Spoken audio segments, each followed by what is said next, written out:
Recording is on. Buenas tardes, estamos con esta tercera y última conferencia del ciclo Calíope.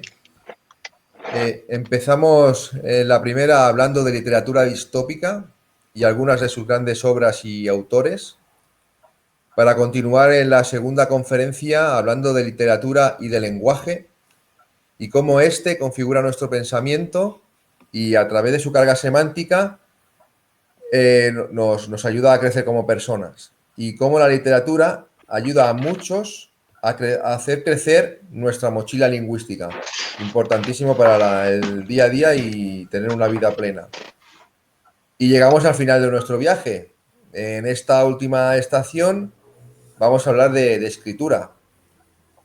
No teníamos más remedio, puesto que los que muchos leemos y amamos la palabra escrita, no nos queda otra, porque nuestro mundo interior es tan grande y se nos desborda. Y con la escritura tenemos una salida a este desbordamiento de nuestro mundo interior. Bueno, doy paso a Josep Andreu para que inicie la tercera y última conferencia del ciclo Calíope. Pues nada, buenas tardes a todos, a los que estáis ahora presentes y a los que escuchéis, visionéis esta ponencia en diferido. Bien, como ha dicho José Manuel, llegamos al final de un camino que, bueno, siempre será un principio, porque esto es como un bucle que se va retroalimentando. Insisto, como él apuntaba, el leer nos enriquece el lenguaje nos hace armar y vehicular nuestro pensamiento, y en ese acto de vehicular y armar nuestro pensamiento aparece el hecho de escribir. Si sabemos expresarnos, seguro que en un momento determinado necesitaremos fijar nuestras ideas, no para inmovilizarlas, sino para concretarlas y poderlas transmitir de una forma adecuada.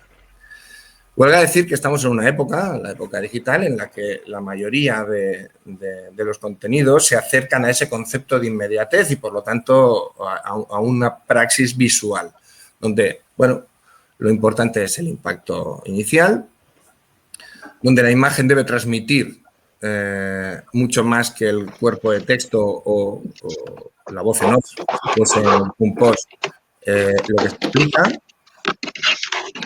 Pero, como también dijimos en la segunda ponencia, no es lo mismo ofrecer un dato, o una situación pragmatizada, concretada, a desarrollarla. O sea, el desarrollo permite, y esto, insisto, también lo dijimos en la segunda ponencia, el desarrollo de esa idea permite que la interioricemos y que le reconozcamos la utilidad que tiene, que pueda tener. Bien, la ponencia tiene por título, o lleva por título, Razones para escribir. Si me permitís, bajaré un poco al albero, al suelo, y si yo tuviese que responder a esa pregunta o aportar la razón para escribir, diría, pues porque es apasionante. Claro, en mi caso, no armaría mucho más el discurso, y posiblemente, quedándome aquí, me quedaría muy satisfecho, porque como objetivamente es cierto que me apasiona, que me ha sido útil y espero que en el futuro lo sea aún más, pues ya está. Pero no. O sea, aquí de lo que se trata, o de lo que vamos a tratar, es de reconocer en el hecho de escribir no solo una realidad literaria, es decir, editorial, y no me refiero al mercado editorial, sino al uso del libro o de la obra escrita, sino de la... se acopla mucho ruido. Bueno, a ver. Sí, me parece que es Silvia. Silvia, por favor. ¿Serías tan amable de desconectar el micro? ¡Wow! No había logrado conectar ahora. Vale, ahora lo desconecto un segundo. Es que tengo problemas. De acuerdo, no te preocupes.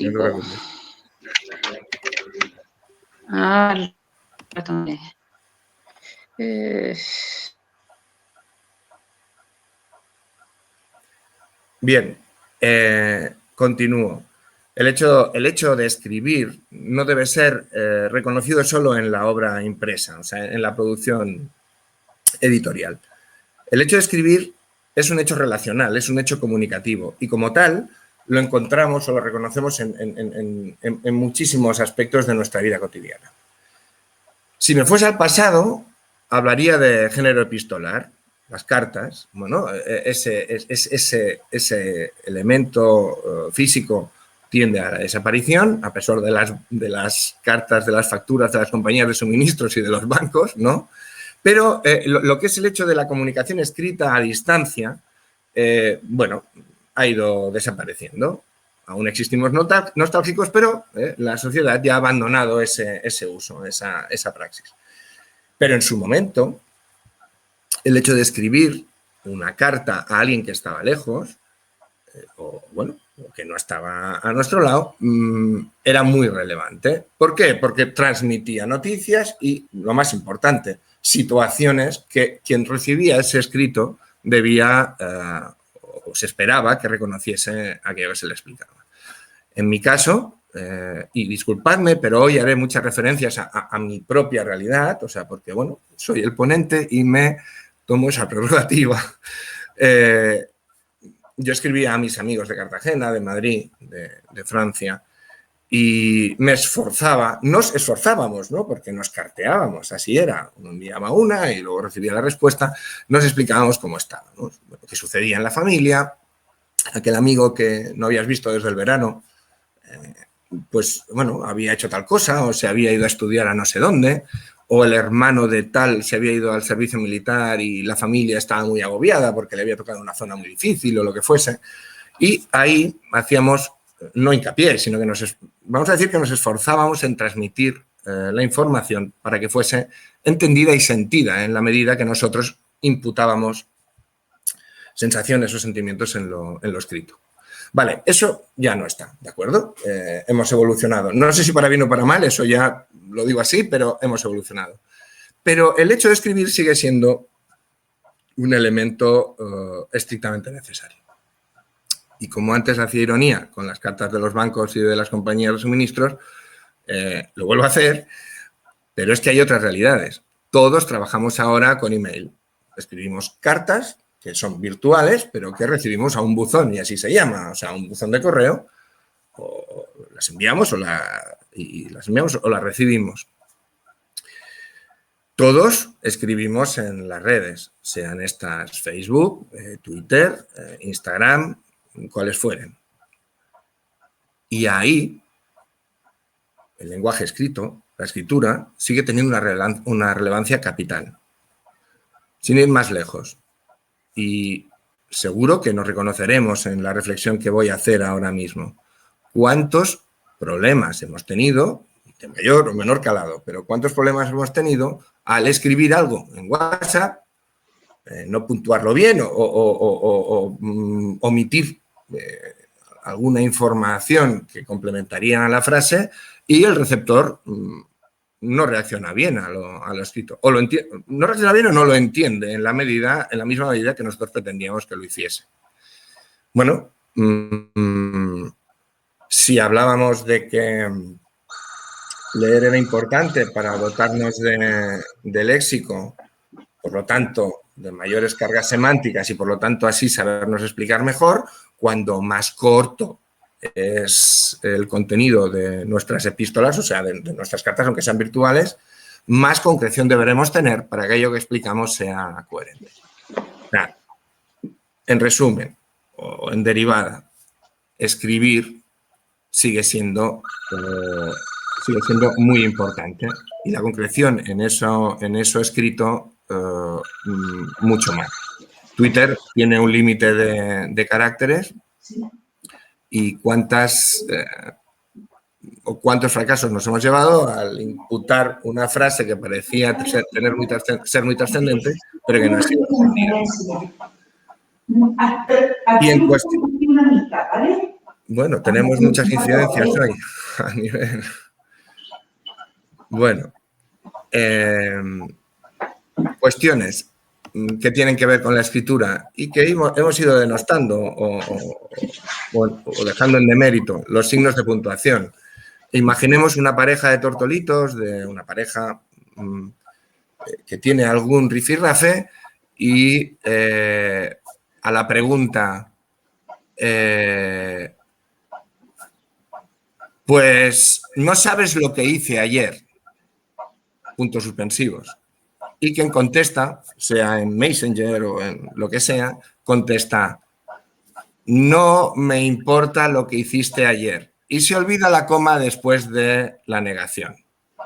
Si dices, no me importa lo que hice ayer, lo que hiciste ayer, perdón, bueno, es una patada en la boca. Sin embargo, si dices, no, coma, me importa lo que hiciste ayer, estás cambiando totalmente el sentido de la relación escrita en ese momento.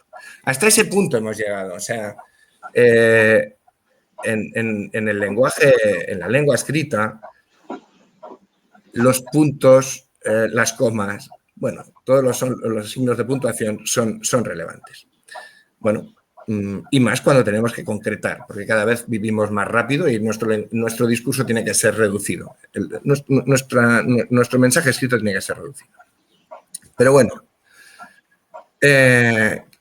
esto es un poco, o esta es un poco una reflexión que tiene que ver con la utilidad de la escritura. O sea, esas afirmaciones categóricas de que la imagen domina y que la lengua escrita, la escritura va en demérito o está cayendo en demérito, pues no es estrictamente cierto. O sea, porque si algo caracteriza a las redes en este mundo digital, como comentaba antes, es que se sigue utilizando la escritura. De otra manera, pero se sigue utilizando.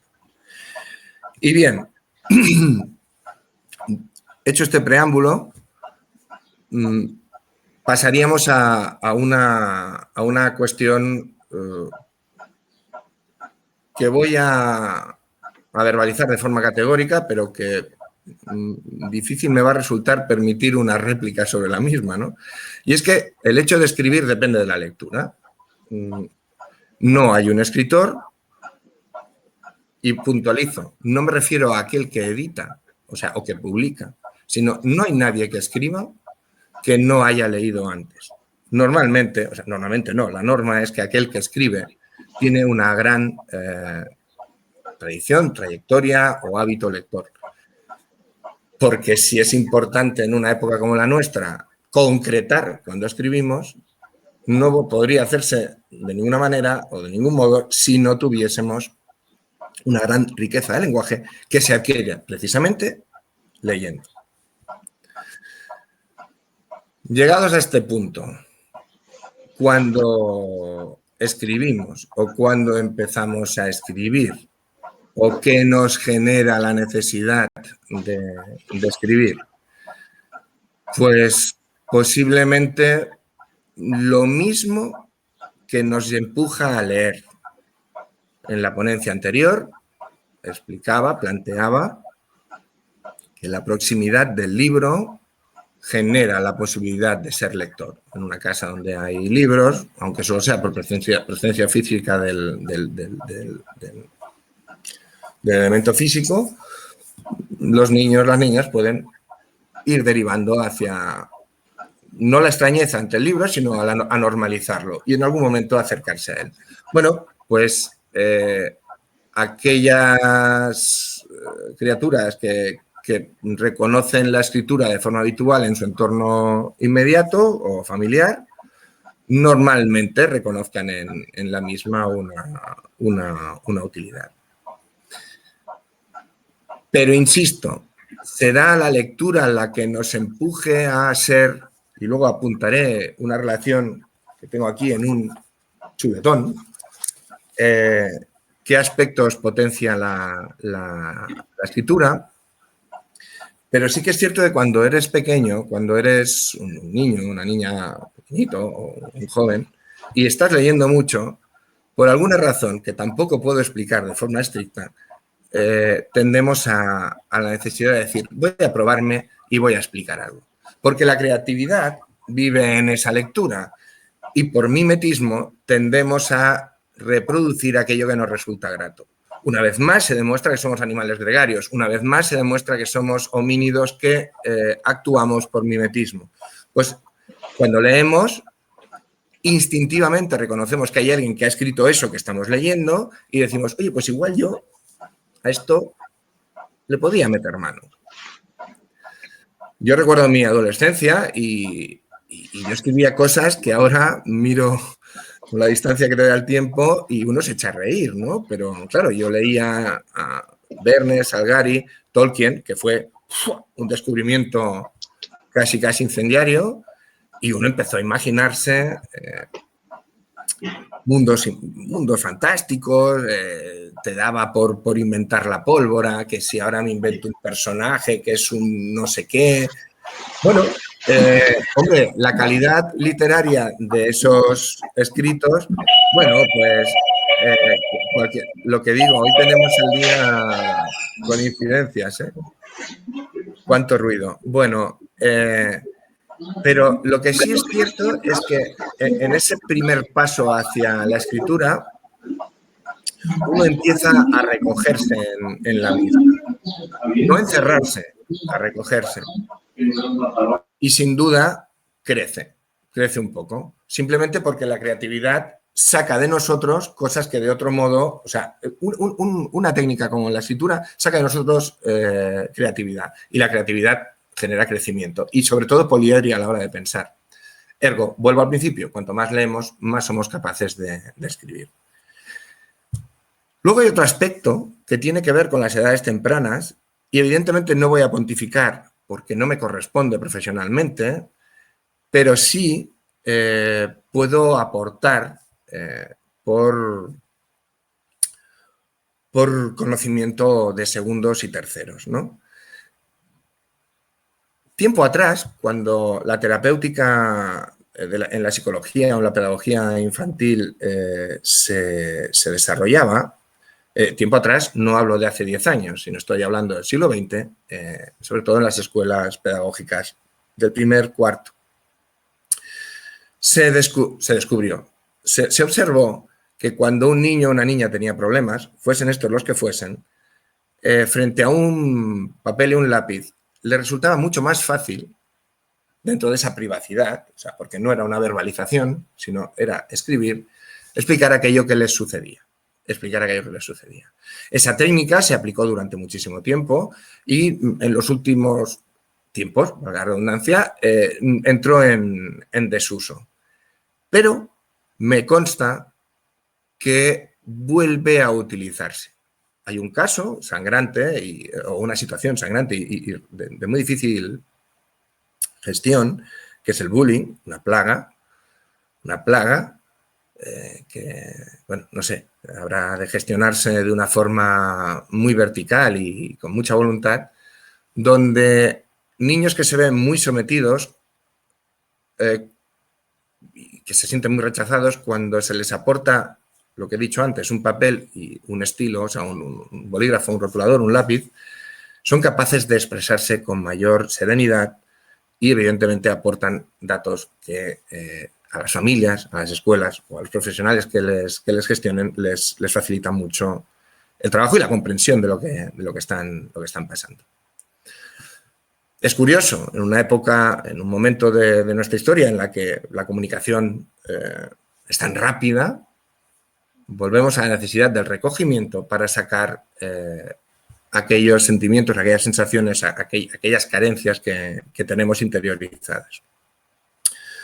Bueno, no voy a caer ahora en expresiones grandilocuentes, pero sí, el hecho de escribir puede incluso considerarse algo terapéutico. Si el niño cuando es pequeño con un dibujo puede explicarnos muchas cosas, conforme crece, la escritura complementa esa imagen que nos transmite a nivel visual y la concreta. Si nos apartamos de las edades tempranas y nos vamos al uso del lenguaje en cualquier ámbito socioeconómico o comunicativo, estoy hablando del periodismo ahora mismo, o de la economía, o sobre las opiniones sobre la situación o situaciones políticas que se den en nuestro territorio o en cualquier otro. Observaremos que el lenguaje escrito también, como decíamos en la segunda ponencia, respecto al hecho comunicativo o al hablar, es igualmente susceptible de caer en la mentira voluntaria o voluntaria, perdonadme, o sea, en la mentira militante y caer en eso, en las falsas noticias que intentan modular o gestionar o provocar reacciones dentro de los grupos sociales a los cuales se les envían esos mensajes. Algo curioso es que en la prensa, que antes era, no diré sesuda, pero sí densa en contenidos, cada vez la redacción es más corta. De hecho, en mi época académica, no uno, sino varios profesores ya intuyeron y plantearon de forma muy abierta que si el lead era la esencia de la noticia, el lead se la podía cargar. El lead es lo que está debajo del titular. Por ejemplo, no sé, voy a decir algo, pues sale a bolsa una nueva empresa de curtidos de cuero. Es la multinacional más grande a nivel mundial y se incorpora en España. Venga, entra en el índice de valores. El subtítulo es cerró 2 fábricas en Bangladesh, por ejemplo. Y ahí se quedan. Ahí hay trascendencia. Hay una realidad económica, pero al mismo tiempo hay un demérito social porque en un tercer país resulta que la presencia en el nuestro pues, ha generado unas carencias sociales o lo que sea. Me lo acabo de inventar y perdonadme porque me enredo, pero si no conseguimos que la prensa o los medios de comunicación redacten de forma adecuada y nosotros no somos tampoco capaces de contraponer aquello que se nos dice con una demanda de mayor información, pues lo tenemos mal. Pero es cierto, hasta el periodismo, que es el oficio donde el lenguaje cobra mayor relevancia, está esquilmándolo. A nivel escrito, estamos hablando de nivel escrito. Porque también se escriben las noticias que luego salen en los informativos televisivos y también se escriben las noticias que salen o que están en producción en las emisoras de radio y también se escriben los artículos o los ensayos o lo que sea que se publican en las cabeceras digitales. Ergo, volvemos al principio, la escritura sigue siendo estratégica para el sujeto y para el entorno social en el que se desarrolla. Por lo tanto, volvemos a la idea de la segunda ponencia, cuanto más lenguaje conocemos, cuanto más podemos reconocer las palabras interesadas que se escriben, más libres somos de interpretar y de imponer o contraponer nuestro propio criterio. Bueno, eso o esto que acabo de decir cerrará, o con esto cerraré la idea de que el lenguaje escrito sigue siendo útil, necesario y por lo tanto protegible, lo tenemos que defender como un patrimonio. Y luego hablaremos, y ahora entraré ya en las cuestiones puramente no literarias, porque bueno, hay mucha gente que escribe y no publica, pero sí aquello que se dice redactar con una voluntad no inmediata. Escribir no es más ni menos que tender puentes, lo repito siempre, tender puentes. Porque aquello que se escribe siempre, aunque sea en privativo, tiene una trascendencia hacia el entorno. Y cuando nos escribimos y nos significamos, y eso llega a manos de alguien y se lee, establecemos correspondencias. Y por lo tanto espacios también comunes. Y esos espacios comunes son los que nos permiten progresar en base a mutuo conocimiento. Por lo tanto, la pregunta sería, ¿quién puede escribir? Me lo han dicho muchas veces. Oye, ¿cuándo alguien puede escribir? ¿O cuál es el momento en el que alguien está preparado para escribir? No hay momentos. En todo caso, aquel que escribirá porque tiene algo que explicar. Y considerará que eso que explica puede ser útil. Puede ser útil. Porque a la apreciación de yo escribo porque me resulta grato y relajante, cosa que está muy bien. En mi caso, permitidme abrir un paréntesis, con el carácter endemoniado que tengo, la literatura me ha ponderado, o sea, me ha generado un cierto espacio de reflexión y me ayuda. Pero bueno, eso lo llevo a lo privado, a lo subjetivo.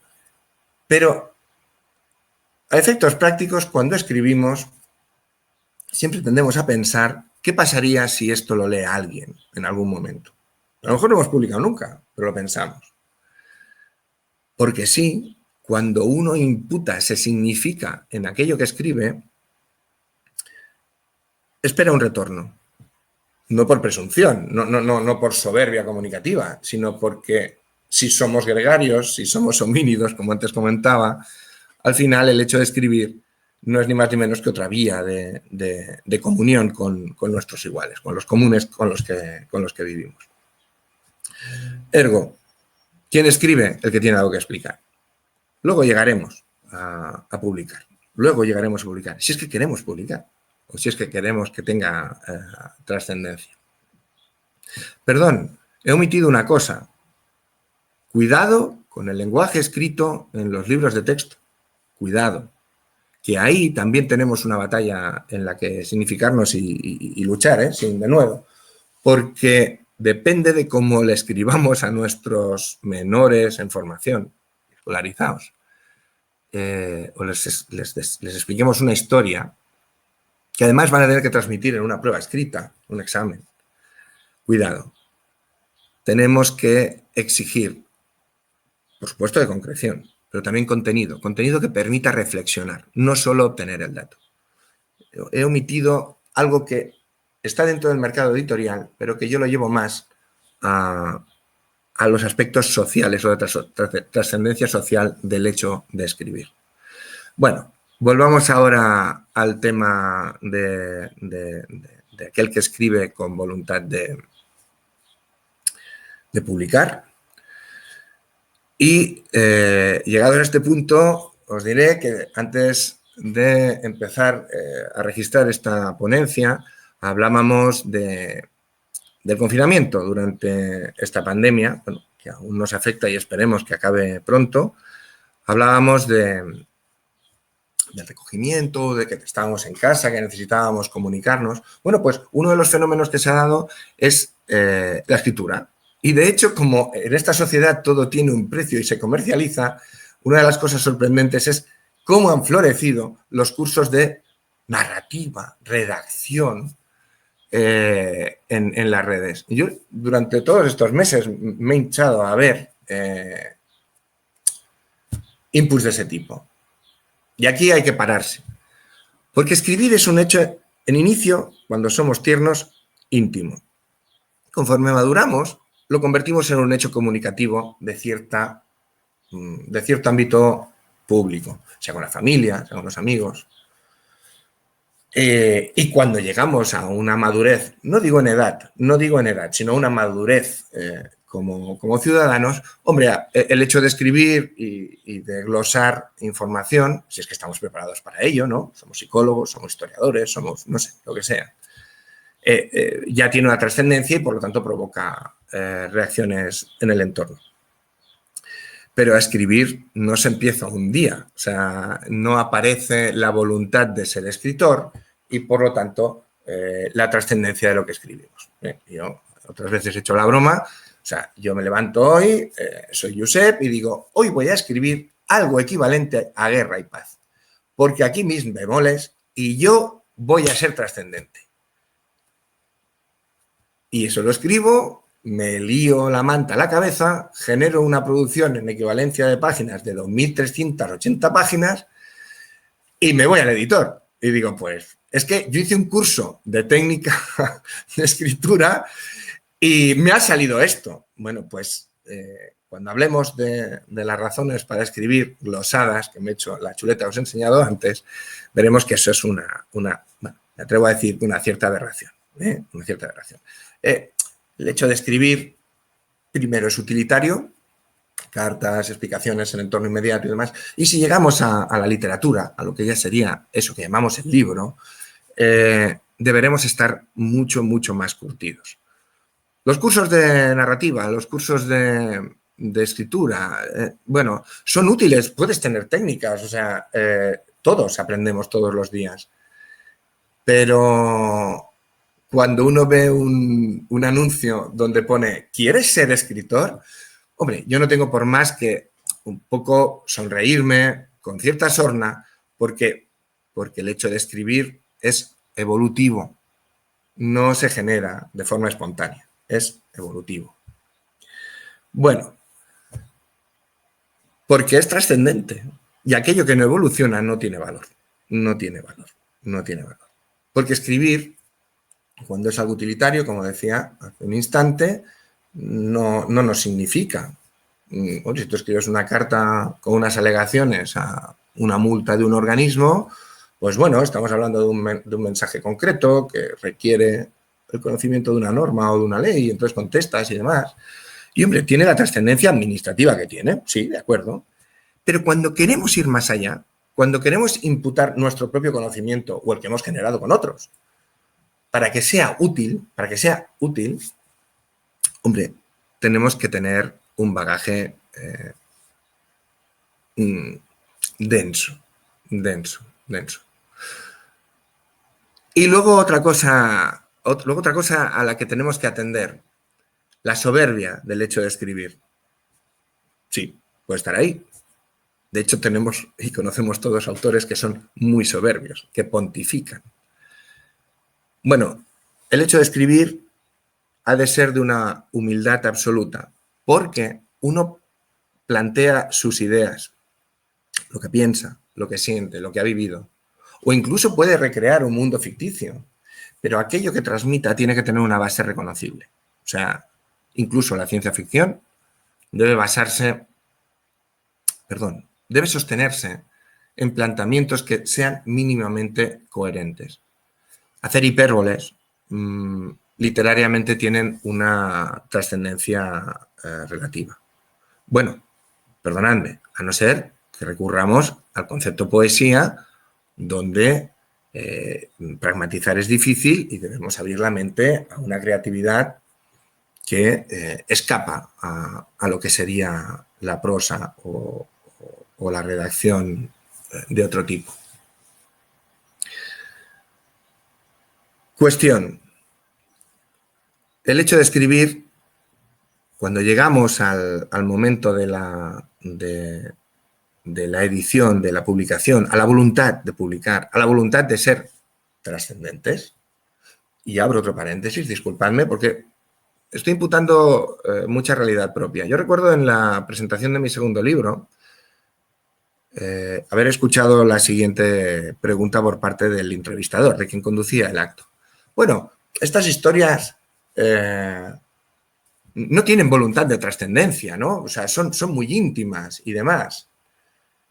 Y como tantas veces sucede, o sea, te dejas llevar por el entorno y ya en mi madurez caí como un gazapo en una gazapera. O sea, no, contesté. No es estrictamente necesario, es un libro, como bien dices, íntimo y tal. Cuando acabó el acto, dije, pero eres muy tonto. ¿Cómo te has atrevido a contradecirte? Yo parecía como la teoría de Nietzsche, ¿no? O sea, todos dicen que es negro y yo lo veo blanco, pero bueno, como todos dicen negro, pues negro es. No. Hay una realidad en el hecho de escribir, en la voluntad de publicar. Y es no la trascendencia propia, sino la trascendencia de aquello que se explica. En mi segundo libro las historias son muy íntimas, ¿cierto? Pero creí al escribirlas que eran útiles. Por lo tanto, eran trascendentes. ¿Quién era yo para negar la mayor y decir que no, que yo escribía poco más que por aquello de pasar el rato? Bueno, sí, claro, lo disfrutamos. Al escribir gozamos de forma preclara. Pero la obra tiene trascendencia. Y así tenemos que entenderlo, porque el escritor que escriba pensando que no se va a significar, pues entonces no es escritor. O sea, es simplemente, no sé, un pasante de una información que puede ser más o menos válida. Bueno, exceptuando, pues bueno, los ensayistas que en un momento determinado pueden inhibirse de la valoración y aportar solo datos. Entonces ya no sería un ensayo, sino sería un glosario de datos bien ordenados.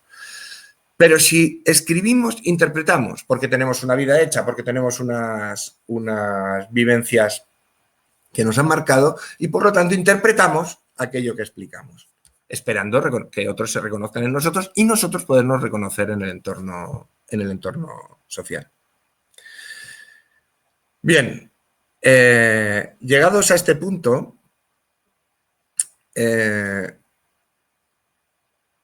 y como siempre, es que siempre remato ahí, o sea, y los compañeros de la Universidad Popular así me lo conocen.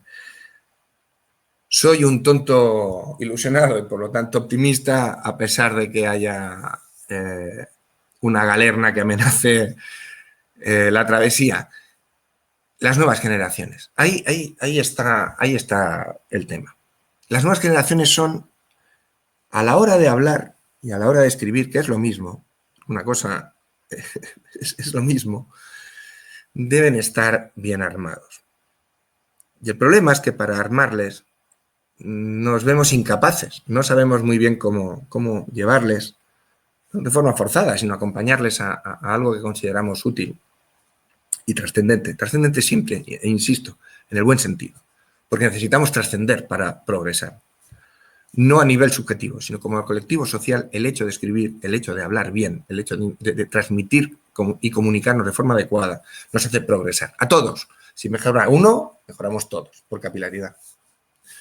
Bien, pues ahora si me permitís entraré ya en el tema de la chuleta, porque a veces es muy difícil ordenar qué es lo que te ha empujado, si es que yo puedo servir de poco o gran ejemplo, qué es lo que nos ha empujado a escribir. ¿Y qué podemos extrapolar a la realidad de nuestra progenie, de la generación que nos viene detrás? Y es más, es aplicable al ámbito familiar o privativo, o sea, lo hablábamos en la segunda ponencia, cuando hablábamos de escuela y familia o hogar, pero es que en el tema del escribir sucede lo mismo.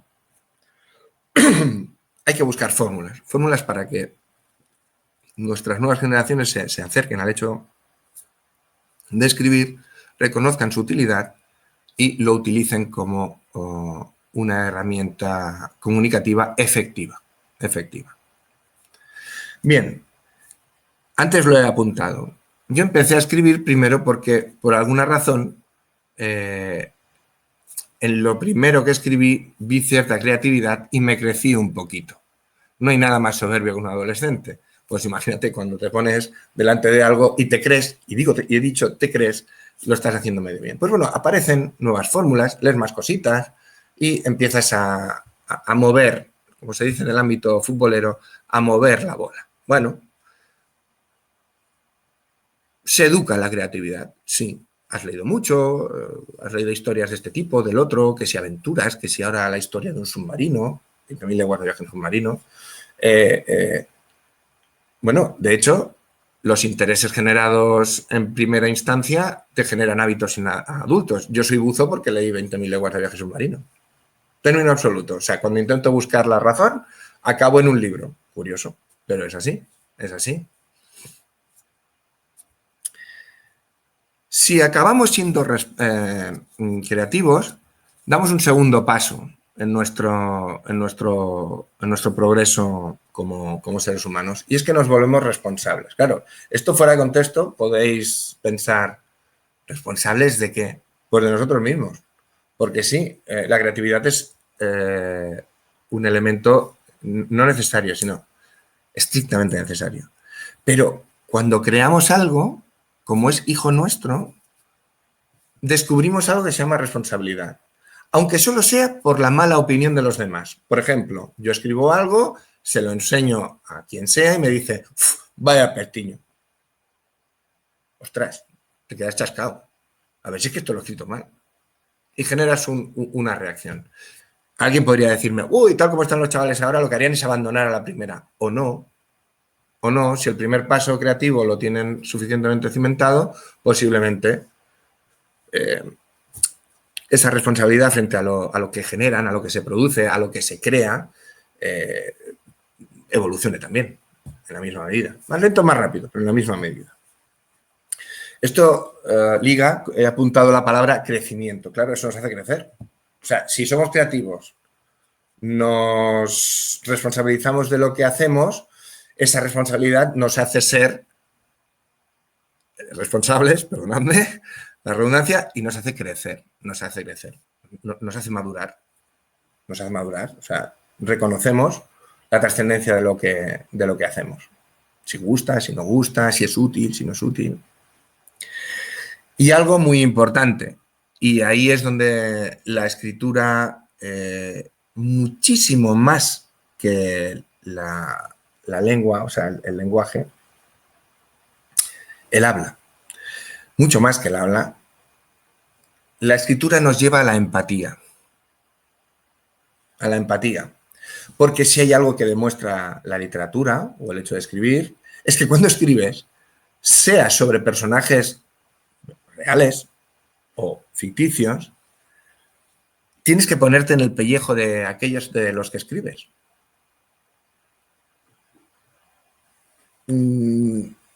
Porque sí, porque no te queda más remedio. En otra ponencia hice un ejemplo, este verano pasa, no, ostras, ha llovido mucho. En el verano del 2019 tuve la gran fortuna de con mis hijos hacer un viaje por el norte de Francia, a Normandía y la Bretaña.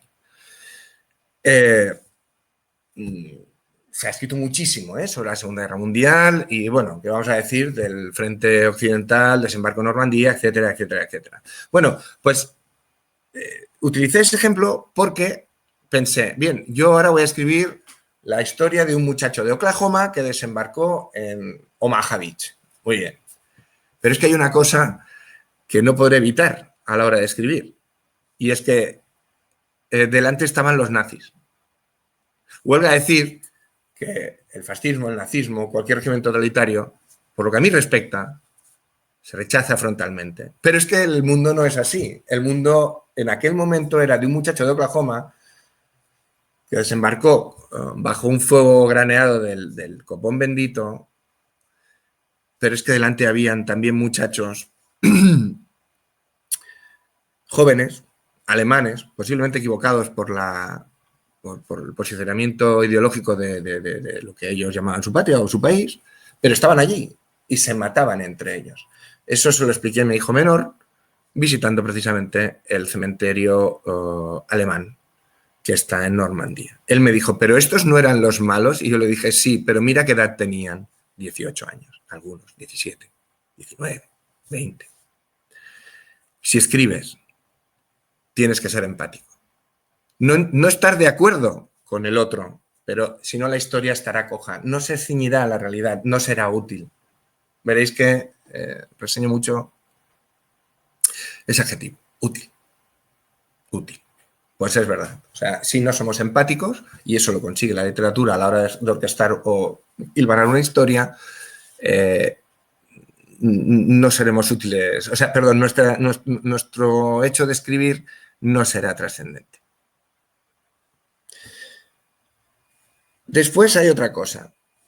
Todos nos quejamos. ¿Cómo puede ser que mi hijo apruebe un examen con un excelente sobre... Voy a poner también un ejemplo recurrente. Sobre el CRAT del 29 y que le haya preguntado después de qué iba esto y me digan, no lo sé, yo me aprendí las fechas y lo que decía no sé quién y he aprobado con un excelente. Bueno, pues mal asunto. Muy mal asunto porque hemos interiorizado un dato pero no sabemos lo que significa. Bueno, pues en el hecho de escribir se da el fenómeno de... o se nos ofrece la posibilidad de entender cómo funcionan las cosas. ¿Cómo funcionan las cosas? Claro, si yo escribo y tengo que escribir sobre el CRAT del 29, posiblemente deberé acercarme a una información que me explique qué lo causó, dónde incidió en mayor medida, qué reacciones tuvieron los países frente a ese crack financiero, por qué aparecen los totalitarismos en Europa en respuesta a un sistema ultraliberal que quebró, quién fueron los actores principales, pero no solo por el nombre, sino porque qué hicieron realmente. Y sí tengo ese conocimiento, sé cómo ha funcionado la cosa, a la hora de escribir. Podría hacer historias que a lo mejor son puramente de valoración subjetiva, pero que puedan ser de cierta utilidad. Y volvemos la mula al trigo con la palabra utilidad. Por lo tanto, si queremos saber cómo funcionan las cosas y pensamos en un escritor novel, lo que vemos es que lleva aprendiendo mucho tiempo. Ha aprendido a escribir, pero es que si quieres saber cómo funcionan las cosas, por fuerza está aprendiendo constantemente. Aquí abro un paréntesis y si en la ponencia anterior hablábamos de que la literatura era una historia interminable, pues el hecho de escribir, eso ya es, pues bueno, no sé, ya te conviertes en el contramaestre del tema de la literatura, porque no acabas nunca de aprender. El que escribe circunscribe, perdonadme el rudulí este parado tan malo, pero al final es así. O sea, el hecho de escribir, tenernos que informar sobre aquello que escribimos, lo que nos hace es aprender, nos hace aprender. Y si aprendemos en el hecho de escribir, ¿qué sucede? Pues que nos superamos. Y cuando nos superamos no estoy diciendo que nos ponemos por encima de nadie, con ninguna voluntad gravosa, sino que simplemente crecemos, nos superamos. Cuando uno se supera, si es socialmente válido, lo que hace es enriquecer al entorno social. En una sociedad justa y perfecta, todo aprendizaje redunda en beneficio del colectivo, o debería redundar en beneficio del colectivo. Si nos superamos, si tenemos conocimiento, si hemos aprendido, ¿qué sucede? Que somos mejores comunicadores. No porque hablemos bonito, sino porque nuestro comunicar, nuestro hecho comunicativo, emisor, canal, receptor, cambio de papeles, se convierte en algo más valioso. O sea, el escribir, y ahí es la gran, bueno, así lo valoro yo, así, por eso amo tanto el hecho de escribir. Pienso que un libro es una cápsula temporal que ya no funciona como la red, que no es inmediata, pero que crea conciencia. Porque cuantos más leen algo, aunque no se conozcan, aunque no se encuentren, se acaba creando una conciencia grupal, lenta, cierto, pero se genera.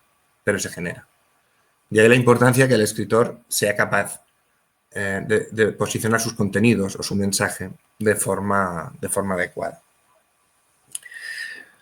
Y hay otra cosa que, estimadas amigas y amigos, tengo que poner en valor, y esto ya es entrar en el ámbito personal, ¿no? Antes hablaba de mi mal carácter y de lo bien que me iba a escribir. Que, por ejemplo, ahora estoy en una época totalmente de eriazo. No escribo nada. Imagino que estoy recargando pilas. Tengo una novela pendiente y evidentemente se va a acabar, pero necesita de mayor alegría. Tengo que evolucionar. Hago un comentario sobre mi propia realidad porque el hecho de escribir, como antes comentaba, no se empieza un día y se acaba un libro, ¿no? Esto es una cuestión de sensaciones. Cimentadas, pero sensaciones al fin y al cabo. Bueno, mal carácter, decía. Bueno, pues la literatura te permite conocerte a ti mismo. Por ejemplo, antes ponía el ejemplo de los alemanes en una historia, la Segunda Guerra Mundial, yo qué sé. O imaginemos que hablamos de una novela que hable sobre la presencia colonial española en Fernando Po, en Guinea Ecuatorial. Y resulta que me salen más personajes blancos que negros. Cuidado que estamos escribiendo y uno se debería parar y decir, ¿qué es lo que pasa que estando hablando de un territorio en el cinturón del África, solo ponga como figurantes a los negros que viven en el país? A lo mejor soy racista y no me había dado cuenta. A ver, voy a darle una vuelta a esto que me parece a mí que estoy cayendo en unos sesgos que no me están gustando nada. Porque a veces, cuando hablamos, nos engañamos, nos hacemos trampas al solitario. Pero cuando escribimos y estamos solos, el espejo se te pone delante de las narices. Esto es como el retrato de Dorian Gray. Ya conocéis la historia de aquel que cubrió su retrato porque, aunque era inmortal, el cuadro sí envejecía, ¿no? Bueno, pues esto es lo mismo. O sea, esto es lo mismo. A veces cuando escribimos y omitimos cosas, es que estamos mirando para otro lado a las propias limitaciones o a nuestros prejuicios, ¿no?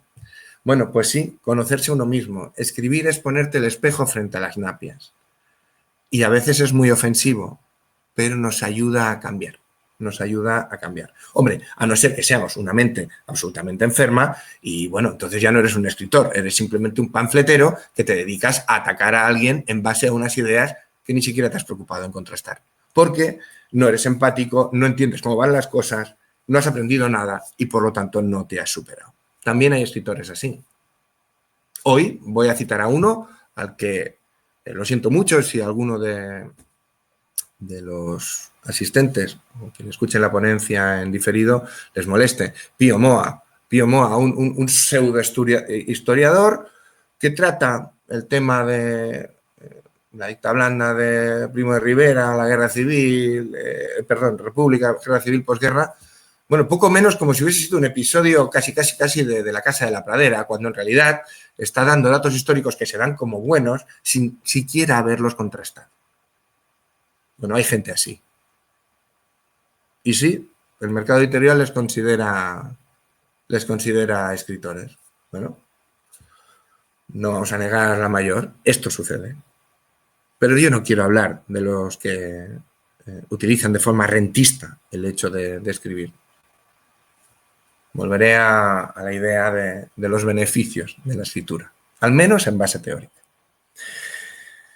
Bueno, si nos conocemos a nosotros mismos, ¿qué sucede? Que nos amoldamos y empezamos a triar,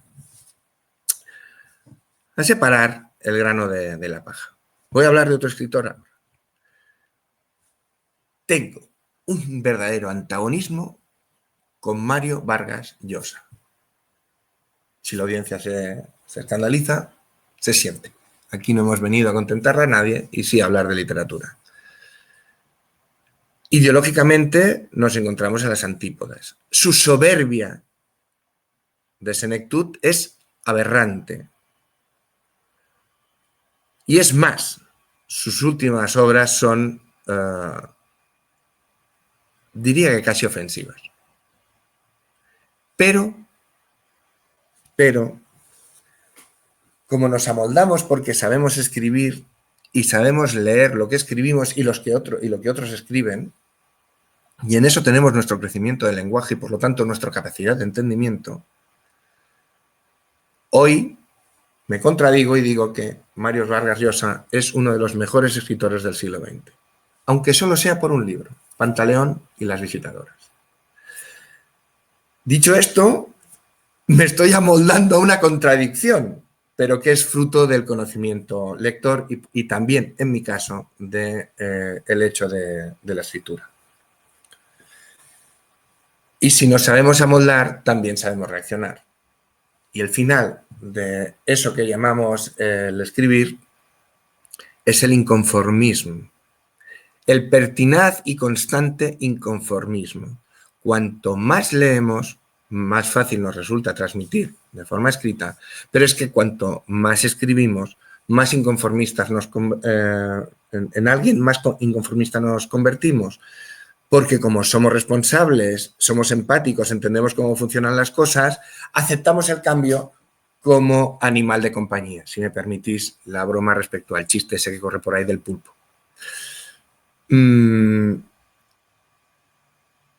Sí, el final del camino del hecho de escribir es una actitud inconformista y, por qué no decirlo, aunque suene grandilocuente, revolucionaria.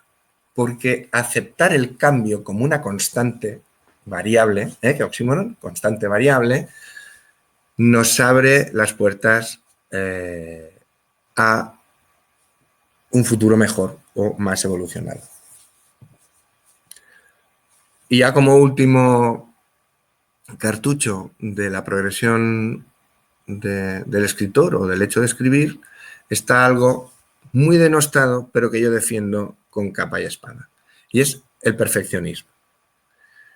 No hay nada malo en depurar técnica, en perseverar, en darle 5.000 vueltas a un capítulo, perfilarlo, ejecutarlo de otro modo y cambiar de opinión 1000 veces. Porque cuando nos imponemos el perfeccionar el hecho de escribir o la escritura, conseguimos una mayor facilidad comunicativa.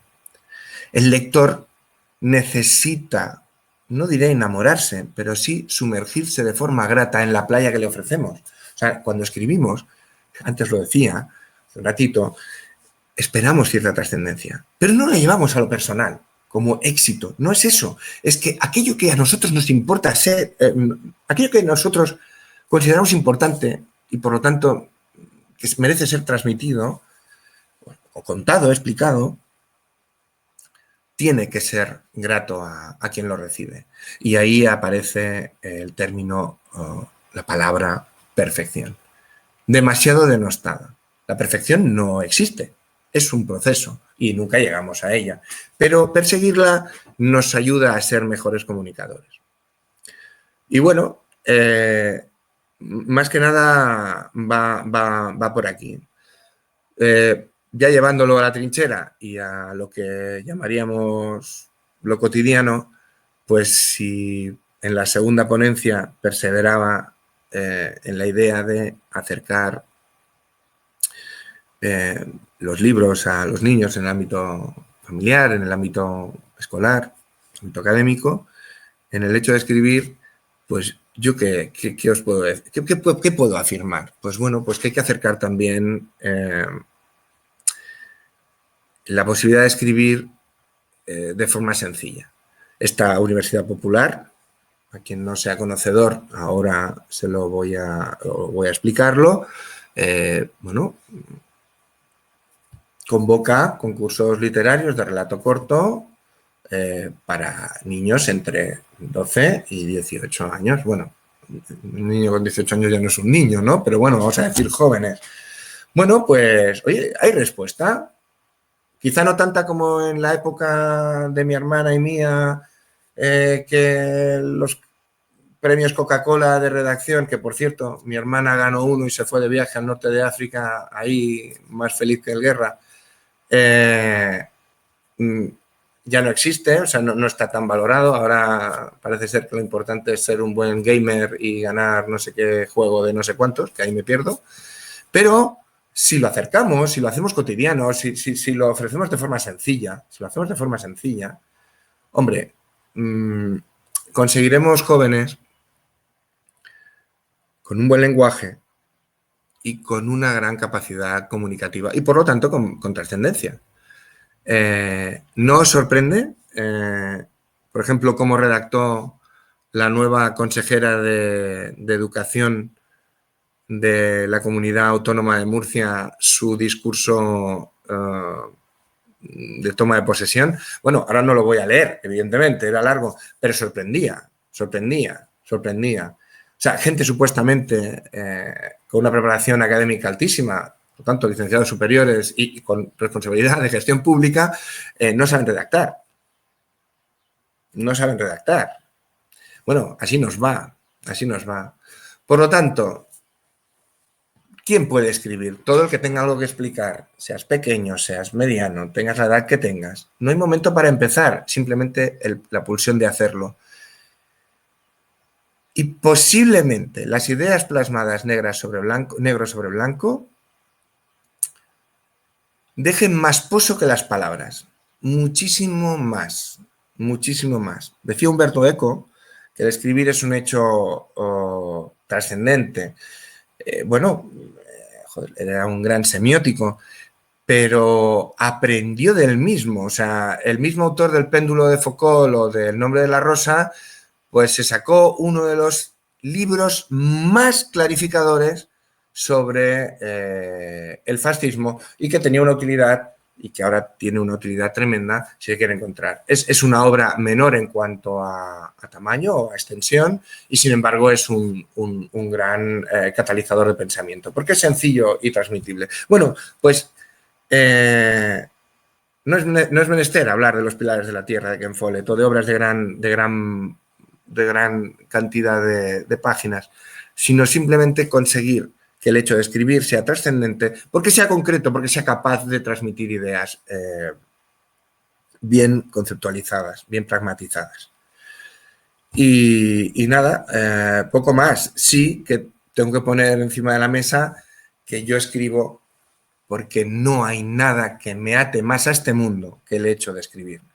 Porque lo disfruto de una forma, no diré enfermiza, pero con una pasión tremenda. Y porque cuando mejor me encuentro es cuando me sumerjo en mis pensamientos y los puedo transmitir a un papel, bueno, en este caso a un teclado, ¿no? Una pantalla de ordenador, sin prisa, sin prisa. Antes hablaba de carácter, en mi caso la escritura me salva porque si solo hablase, gritaría demasiado. Cuando escribo puedo ser igual de incidente, pero lo que sí consigo con ese remanso de palabras sobre un papel, figuradamente hablando, es que lo que transmito sea más fácilmente entendido y por lo tanto tenga alguna oportunidad más de ser compartido y transmitido. Y hasta aquí, o sea, no sé si tenéis algún tipo de, bueno, queréis hacer alguna consulta o alguna valoración, pues a vuestra disposición. Dar otra vez las gracias a la UP y, si me permites, José Manuel, quisiera, antes de acabar, poner en valor lo que viste en mi espalda. Esta es la biblioteca de Juan Antonio Puerta Rodríguez, el hombre que siempre va conmigo y es una de las bibliotecas privadas más grandes que al menos yo conozco. O sea, por supuesto que hay otras más grandes. En Perelada hay una tremenda y todo, pero estoy hablando de nuestro tiempo y de la realidad tangible.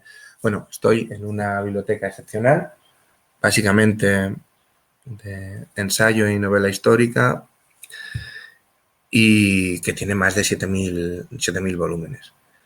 Era de ley poner en valor al que fue mi hermano y también poner la tilde en su persona, porque precisamente él fue un gran escritor que nunca publicó, pero que entendió desde siempre que el hecho de escribir tenía trascendencia.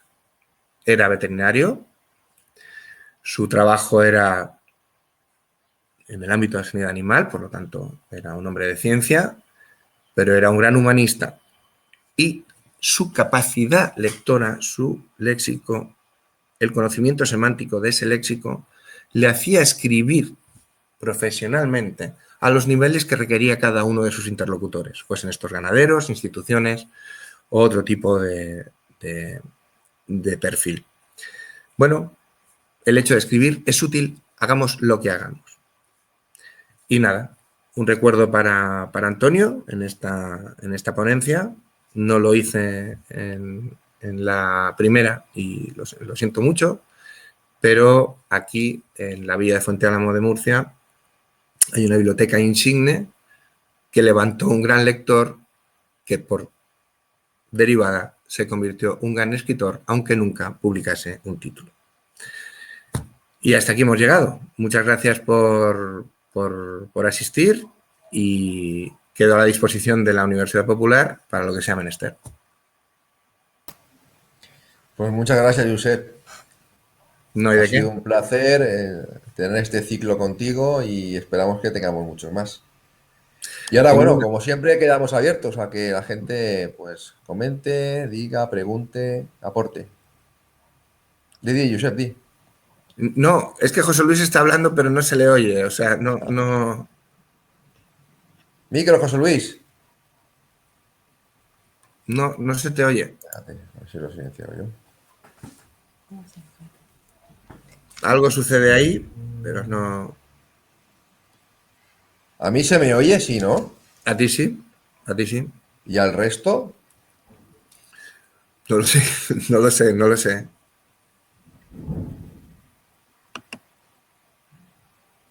Bueno, mientras... ¿A mí se me oye? Sí, ¿no? Sí, sí, Gemma, sí.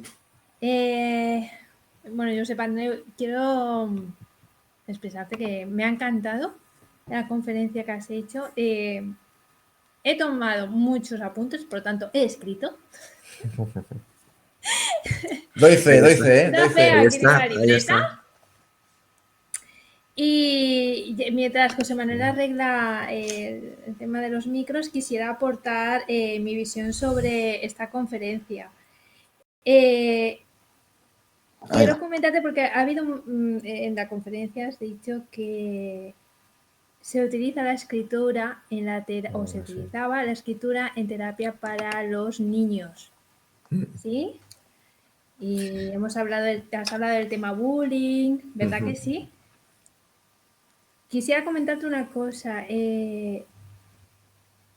Yo soy psicóloga y en mi terapia utilizo la escritura. Es más, todos mis pacientes tienen su libreta. Para mí la escritura en terapia es importantísima. Has remarcado mucho el tema de la utilidad y la trascendencia. Y es así.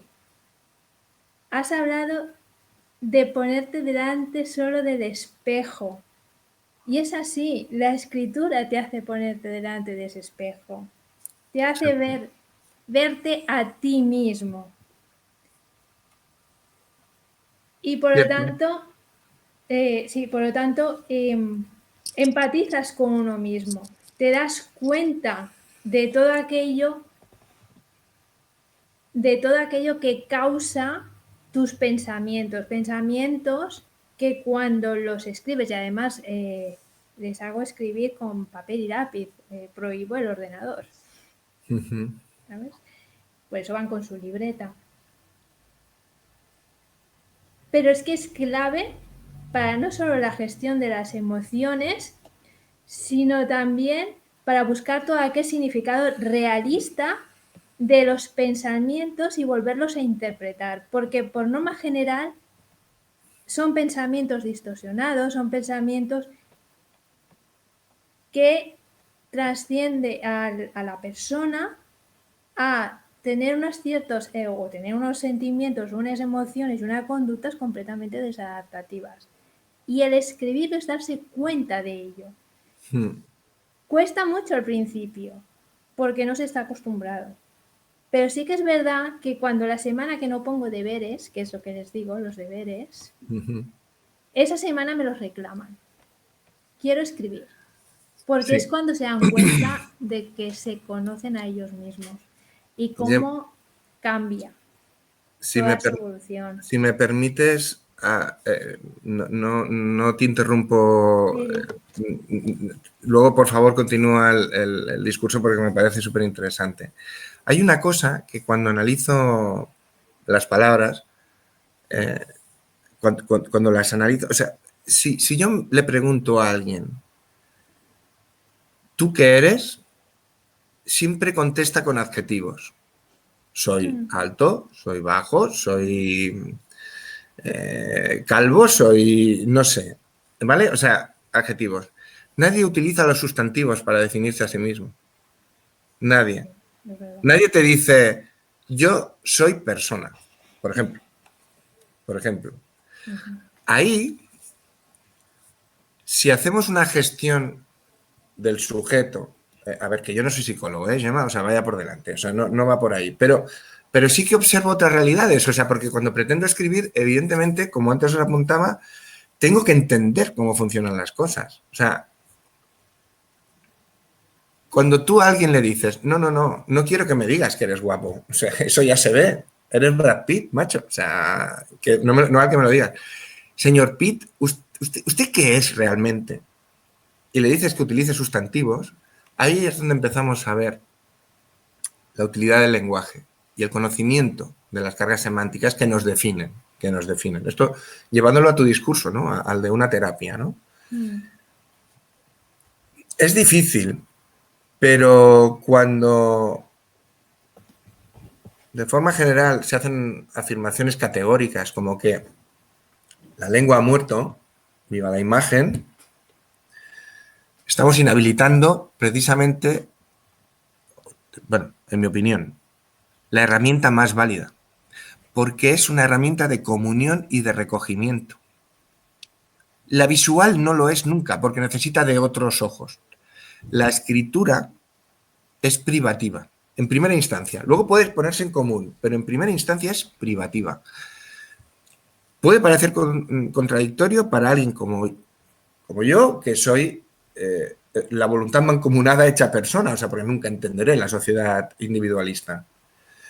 Pero sí que es necesario el espacio de recogimiento para ser útiles socialmente. O sea, prueba, bueno, perdona, yo no puedo prescribirte terapias, ¿no? Para tus pacientes, ¿no? Pero prueba a pedirles que se definan con sustantivos. Ya verás. Se quedarán clavados porque nadie se reconoce sustantivamente. Y perdón, que te he interrumpido y me he alargado demasiado.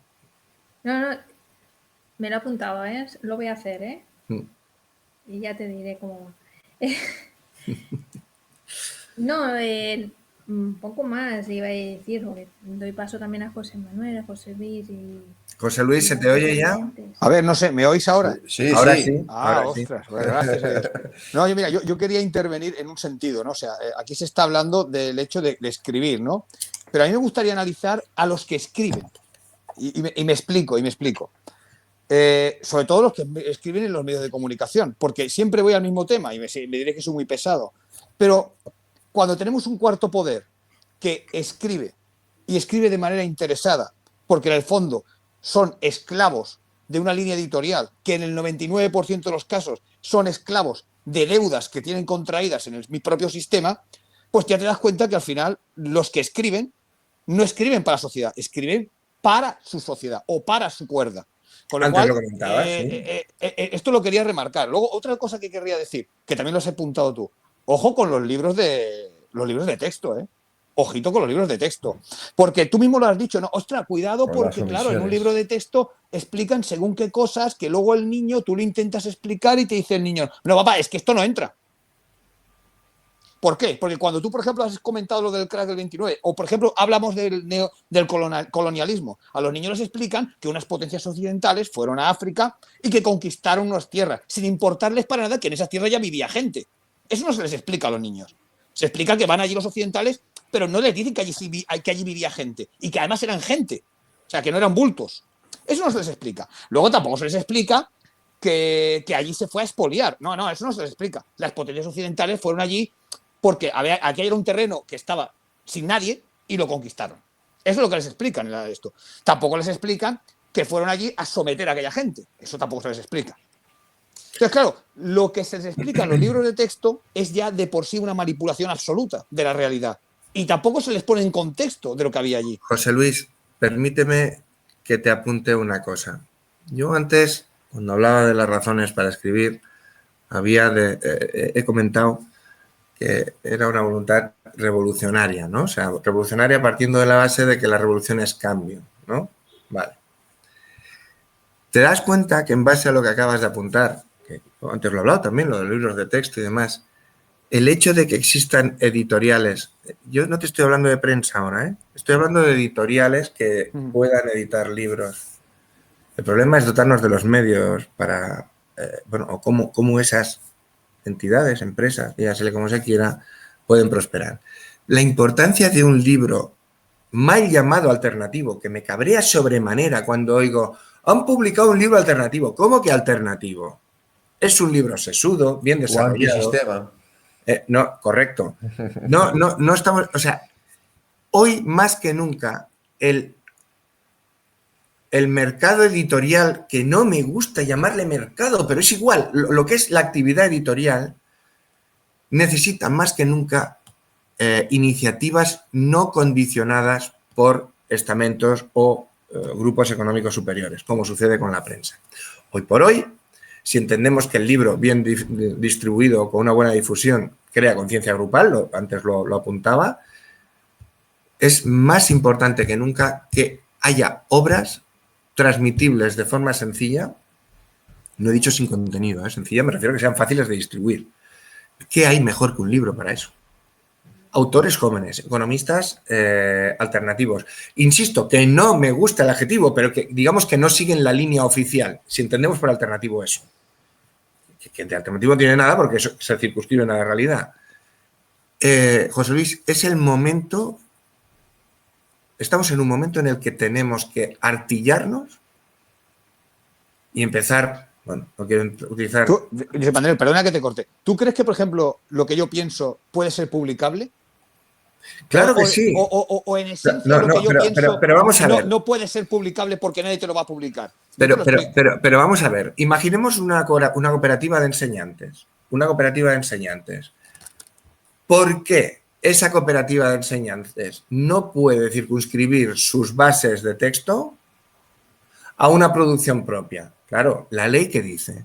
Es que igual montan una secta. Perdón, lo estoy llevando al esperpento, Sí. Igual montan una secta y tú dices, oiga, no. Si yo me someto a los criterios de la consejería o del ministerio, lo que pasa es que en mi libro yo no he cambiado nada. Simplemente he introducido que a lo mejor al lado de la economía liberal existe también el mundo cooperativo.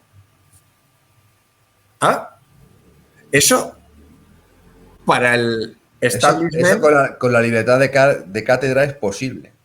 Sí, lo que pasa es que... Pero vamos a ver, esto es como prever el mal, o sea, ponerse la tirita antes de la herida, ¿no?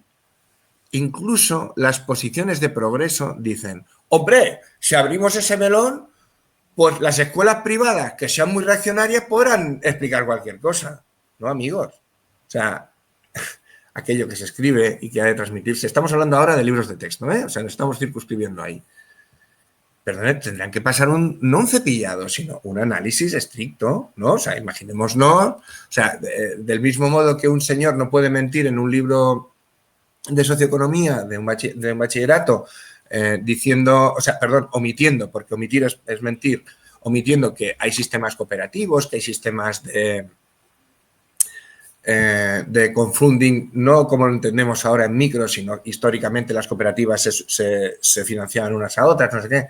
O sea, del mismo modo que eso, si lo incorporo en un libro de texto, se va a demostrar como cierto y nadie podrá negarlo y por lo tanto es estrictamente útil, también podremos controlar que una escuela o un centro educativo que sea o esté regido por el Opus Dei cayese en la veleidad de decir que la Tierra es plana. Pues oiga, mire usted, o sea, evidentemente aquí le vamos a meter el cepillo y esto no lo puede usted decir. Nadie se niega a un consenso a la hora de tener libros de texto que sean de amplia utilidad o espectro. Pero sí que tenemos que ser revolucionarios y exigir que no se omita información. José Luis, el gran problema hoy por hoy es la omisión. No es lo que se dice, sino la omisión. No, te lo digo claramente. El gran problema de hoy es la desaparición de cualquier tipo de materia que sea humanista. Y se está omitiendo filosofía, se está omitiendo historia, se está omitiendo todo aquello que a la gente le hace poder ser crítica. ¿Por qué? Porque no interesa gente crítica. Por lo tanto, ya lo están haciendo bien. Mirad, hay un tema que tiene que ver con producción literaria relativamente reciente y os pido disculpas porque no sé, ahora el autor, no lo sé, es una obra relativamente reciente y como ha salido en pandemia, uno se despista. Que habla de Keynes, el economista, digamos, del New Deal americano. Sí, New Deal. ¿No? Sí. Bueno, es curiosísimo cómo le han dado la vuelta a un economista que apunta a que el Estado debe invertir para regenerar la economía y, por lo tanto, personarse como un actor económico de primer orden, apartándose del liberalismo estricto, y ahora le acusan a Keynes de haberse mirado en el fascismo y en el nazismo como un milagro económico. Esto es tan interesado, tan bestia, o sea, tan aberrante, pero sin embargo se publica. Razón de más, tenemos que contraatacar, si se me permite decirlo así, con una producción editorial que sea estrictamente veraz y que no caiga en veleidades de adoctrinamiento. Que ese es el gran problema. al final del mercado editorial. Evidentemente no en su totalidad, ¿no? Pero en eso que llamamos obra trascendente o de trascendencia, lo que se está buscando siempre es el convencimiento. Un error de base. O sea, porque la literatura no debe no debe imponer. En todo caso, debe formar y, por lo tanto, crear opinión. Cuando damos por válida una idea, y como tantas veces se ha hablado sobre la teoría goebbeliana de la comunicación, repetimos la mentira hasta que se vuelve una verdad, pues tenemos un problema. Por lo tanto, la aventura, el hecho de escribir, ¿por qué escribimos? Pues porque tenemos que mantener la posición. Porque hoy más que nunca, si algo necesitamos, son docentes, por supuesto, y eso sin ninguna duda y en primera instancia, y escritores. Un apunte. Leer forma revolucionarios y escribir lo significa. ¿Vale? Entonces, está ahí. Tenemos que leer mucho y de todo para tener ese mundo interior que decía al principio, que se desborde y que se plasme en la escritura. Es que, mirad, si la lectura es la mar oceana, la inmensidad del mar, el hecho de escribir es el noray donde amarramos el barco. Es un símil, muy interesado porque me apasiona la mar. Pero es verdad. Es que al final lo acabas de decir disculpe la audiencia, lo acabas de decir de forma perfecta. Es verdad. O sea, el leer es la fundición y el escribir es el crisol donde la aleación se templa. Es verdad. Porque volvemos a generar lectura y, por lo tanto, conciencia. O sea, lo que crisolamos, lo que fundimos en la escritura, en la edición, si es que ha de ser editado, vuelve a retroalimenta el hecho lector y, por lo tanto, amplía otra vez el conocimiento. Sí, pero vamos a ver. Todo esto estoy absolutamente de acuerdo. Pero si partimos de la base de que hay una gran masa que no lee y que encima se le adoctrina a través de los medios de comunicación y a través de los libros de texto, tenemos la guerra perdida. José Luis, mira, yo nombro a Luis Bolívar. Habéis visto que en las 3 ponencias ha salido el amigo Luis Bolívar. Lo siento, no me voy a plegar a tu apreciación. No porque no esté tan decepcionado o tan deprimido incluso como tú, pero es que me tengo que subir a la respuesta que le di a Luis. Vale, pues no hagamos nada y tiramos la... Eso está claro. José Luis. Si voy a escribir yo y todo, si estoy escribiendo yo y todo, eso, imagínate si al final he buscado algún sitio por donde salir y sacar la oreja. Pues ahí está. La orejilla ahí a ver qué sale. Perseverar es lo último que nos queda. Y precisamente perseveramos como un armamento inocuo no, porque crea riqueza, pero no doloso, que es leer y escribir. Imaginaos, o sea, qué ejército de conocimiento se puede formar en base a eso. Y como no tenemos la capacidad, José Luis, de llegar a otro tipo de reacción, hoy por hoy,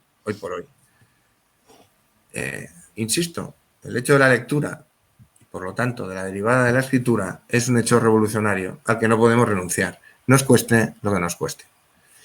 Que la UP organiza un concurso de relatos y se presentan solo 12 personas, bueno, pues vale. Que otra vez se presentan y el primer efecto llamada hace que vengan 24, pues vale. Cuando al final muchos pocos hacen un mucho. Hoy os he hablado de Juan Antonio. Las 2 ediciones que se organizaron de su memorial, que luego por razones eminentemente políticas se truncó, creo que alguno de vosotros ya lo conoce, lo que sucedió. La necesidad de comunicación de nuevos autores o autores ya no noveles porque ya habían publicado, pero que, en un certamen literario municipal de una villa que tiene, creo que no llega a los 18.000 habitantes, se superaron los 1.900 participantes. Hay interés. Hay muchas personas que se preguntan cómo funciona este mundo. y que intentan entenderlo y luego explicar su visión que tienen de él. Mirad, en el libro segundo mío, en el alma de Andrés, después de las dedicatorias, apunté una frase de un autor que a mí me encanta, que es Jack Kerouac. La frase es: escribe para que el mundo lea y vea la imagen precisa que tienes de él. Bueno, no voy a entrar ahora en el autor, que era un hombre muy atormentado y con unas... no tuvo un buen final, como todos los genios, realmente era un personaje muy, muy peculiar. Pero esa idea de expresar la visión que tienes del mundo, la comparte mucha gente, muchas personas comparten eso. Si consiguiésemos remontar un, mal dicho, mercado editorial, las píldoras editadas, ¿sabéis lo útiles que son? Son mejor que el, yo qué sé, que el omeprazol si estás jodido del estómago. Pero como tú has dicho, como el sector editorial, sea la prensa, sea... a ver, ¿cómo podemos comprender o compartir que Planeta sea líder si todo lo que va a publicar tiene una perspectiva económica o de retorno económico, de beneficio? No vamos bien. Tenemos que volver, tenemos que luchar, tenemos que trabajar desde la base pedagógica o de comunicación o social, digámoslo de forma genérica, desde la base social, en generar la oportunidad de que todo el que tenga algo que decir, lo he dicho antes en la ponencia, bueno, mientras he ido hablando, ¿quién puede escribir? El que tenga algo que explicar. Tú mismo lo decías, José Luis, te has puesto como ejemplo. Tú has dicho, bueno, he encontrado una tangente y me voy a salir por ahí y voy a escribir. Eso no es solo necesario, es revolucionario. La gente dice, ostras, no vamos a luchar por tener lectores hipervigorizados que sean capaces de leerse 80 libros por año. Lo que necesitamos es ampliar la base lectora, ¿no? Dicen algunas editoriales de perfil bajo. Efectivamente, de eso se trata. Se trata de producir libros que sean trascendentes, o sea, trascendentes, que aporten información veraz, buena, positiva y que sean muy baratos. Generalizar el sector. Llevarlo a la base. Mira, que un libro te una cueste... cosa, Josep Andreu, me gustaría saber, por una encuesta, porque el CIS, tú sabes que pregunta muchas tonterías, ¿no? Pero me gustaría saber cuánta gente en España sabe que en las bibliotecas el consumo de lectura a través de libros es gratuito. Vale, tienes toda la razón. España tiene una red de bibliotecas excepcional. Sí, sí, sí. No, José Luis, te digo que excepcional porque es excepcional. La red de bibliotecas, que ya sabes que todas dependen de las comunidades autónomas y luego si son áreas metropolitanas de los ayuntamientos, su puta madre. Y luego Y todo el rato. Bueno, todo lo que tú quieras. Pero son excepcionales. Pero hay una cosa que no tenemos que olvidar. Al enemigo se le combate en las playas. ¿Vale? Fíjate tú que tenemos un patrimonio enorme en esas bibliotecas. Enorme. O sea, es enorme, intangible. Y es más, tenemos unos fondos documentales que no van a considerarse bibliotecas, pero sí archivos, brutales, porque para bien y para mal tenemos una historia extensa. Pero hay un enemigo con el que no contamos, porque tú dirás, ¿cómo puede ser que tengamos barcos tan grandes y que no controlemos el estrecho? Por decirlo de alguna manera, ¿no? Pues porque el enemigo no está en el estrecho. El enemigo está en casa, en eso que llamamos la sociedad acomodaticia. Está en el mismo barco, Josep. Ya, no pero... nos hemos centrado en que la gente lea, sino en que la gente consuma libros. Correcto. Es diferente. Pero fíjate tú, si empezásemos a darle la vuelta, que cambiásemos de paradigma, o lo intentásemos, y dijésemos, no lo vamos a mirar desde la perspectiva del gran consumo de novela, de no sé qué. Vayamos a ofertar un mercado que el libro valga 5 euros. Para que el lector considere que es un patrimonial interesante tener una buena biblioteca que pueda ser reutilizada. Es cierto, José Luis, dirás, bueno, pero si tienes la del barrio, pero como la gente vive tan mal ahora y vamos con los horarios que vamos y no sé qué, pues vamos a ser un poquito guerrilleros y vamos a llevar la vaca al toro. ¿Vamos a llevar la vaca al toro? Vale. No hagamos que el consumo no sea anecdótico, que sea continuado, que valgan 5 euros los libros, o 3,5, me da igual. O sea, si no es que esté yo ahora poniendo precio al mercado. Y sobre todo, hagamos que cualquiera que tenga algo que decir sea susceptible de ser vendido en el buen sentido. O sea, que permitirle llegar a la masa lectora. No sé. Yo voy a apuntar un tema. O sea, para mí, más importante que el leer, y no es la cantidad, más importante es que cuando leas tengas un sentido crítico para que aquello que lees lo sepas rebatir o lo sepas modular o lo sepas... porque ¿sabes lo que pasa? Pero... El problema que yo veo es que mucha gente a lo mejor lee mucho, pero lo lee como entretenimiento. No, yo cuando leo intento ir más allá en lo que leo. Intento sacar algo de ahí. Sí, pero aunque solo sea por aluvión, leas libros buenos o malos. Yo creo que esto en algunas otras ponencias o entrevistas a las que he asistido, siempre he dicho lo mismo. José Luis, no hay libro malo. Incluso la mala literatura te lleva a un libro, a otro. O sea, hostia, esto no me ha funcionado, me voy a este porque de esto que tal. Es cierto que el sentido crítico tiene que trabajarse en las edades tempranas. Si conseguimos eso, luego la gente verá también entretenimiento en la contraposición de ideas. Sé que es complejo. Hay que crear la chispa. Sí. O sea, yo hablo de mi experiencia. O sea, en mi casa no se leía, había los libros que eran estrictamente necesarios por el colegio, pero hay que crear esa chispa, eso que te acerca a la literatura. Ese algo que llevas dentro, ese espíritu de búsqueda, de entender, de encontrar, de buscar, de perseguir, que te lleve. Bueno, y si consigues eso, es lo que dice José Luis, tu lectura va a ser crítica porque no te vas a limitar a leer lo que te ponen en las líneas, sino que vas a llegar más allá. Es que yo te puedo hablar por mi experiencia. Yo a la lectura llegué con Julio Verne. Me leí todos los libros prácticamente. Bueno, ¿pero por qué? Porque en aquella... pero es que en aquel momento yo no buscaba ser crítico, sino que buscaba, buscaba el mundo este que él escribía y me sumergía en él y me encantaba. No buscaba nada crítico, no, era la manera en la que yo llegué a la lectura. Pero aprendiste muchas cosas, José Luis, muchas cosas. No eras crítico, pero aprendiste muchas cosas y esas cosas se remansaron y formaron parte de tu espíritu crítico a futuro, aunque no te dieses cuenta en su momento. Bueno, pues te lo compro, vale.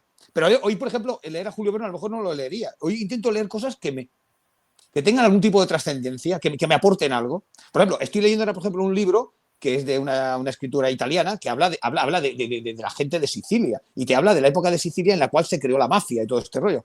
Pues mira, yo casi todo lo que leo es novela histórica, también te lo digo, porque me gusta tanto la historia que me gusta coger novelas que estén asociadas o relacionadas con momentos históricos porque también me dan una visión de ese momento histórico que a lo mejor no la tenía. Y yo leo por ahí, leo básicamente eso, ¿no? ¿Y a qué venía todo esto? Bueno, pues, por ejemplo, ahora Julio Verne no lo leería, pero estas cosas sí que las leo porque me llaman la atención. Pero además estoy leyéndola y estoy sacando conclusiones de todo lo que leo. José Luis, una cosa. Perdón, José Manuel, no tiene nada que ver, digamos, con el espíritu de la potencia, pero sí en el hecho lector. O has superado ya a Julio Verne, José Luis. No, está bien, pero regálale a Aleix Un capitán de 15 años, de Julio Verne. Regálaselo. Hazme caso.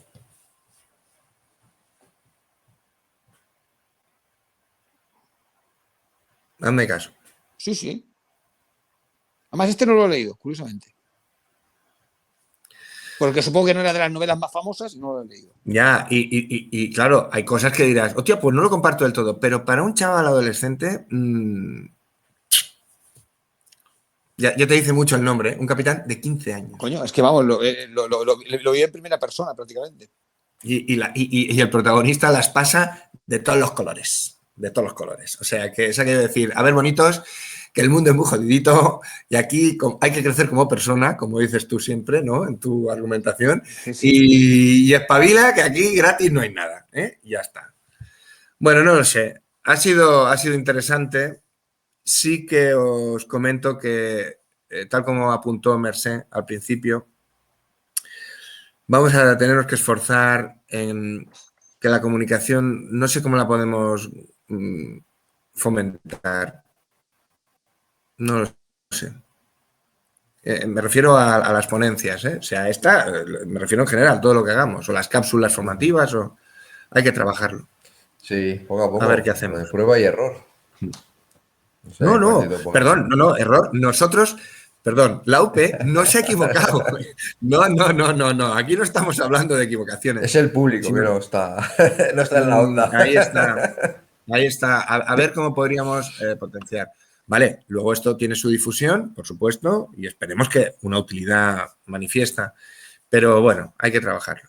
Bueno, yo solo te quería apuntar una cosa, que bueno, como siempre, y siempre lo digo, porque es la verdad, siempre se aprende de la gente que sabe más que tú.